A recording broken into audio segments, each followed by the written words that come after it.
Sarap tulog. Sana all. Kanina inaantay mo ako nagpiprito at nag-aadobo ako, ha? Pinapauna ka na matulog.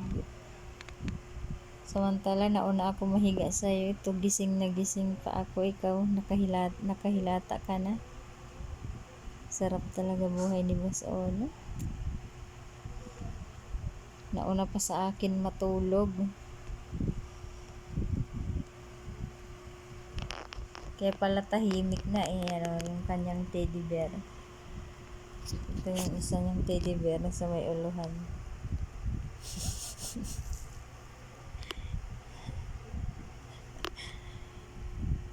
Gulat ako, hindi na nangungulit. Nakaano na pala. Nakahilata ng maayos. Ayan, nilagyan ng sapin yung unan niya.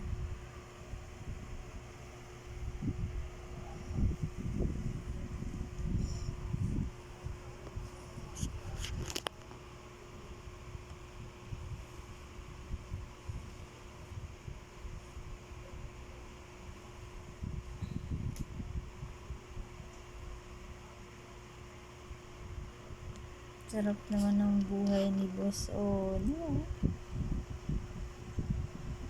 Nauna pa sa akin makatulog. Ako hindi makatulog. Pagod pa mag-prito at mag-adobo.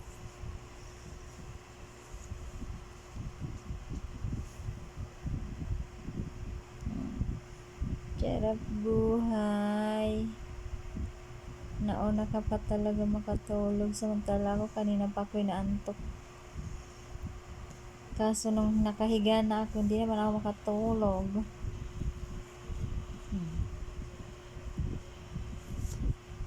Sarap yung tulog niya kasi nakatutok sa kanyang electric fan. Dalawa pa yan. Yung isa wall fan. Yung isa naman, yung electric fan lang talaga na sa baba lang, yung isa na sa wall. Yan. Good night, Ono. Good night na Boss Ono.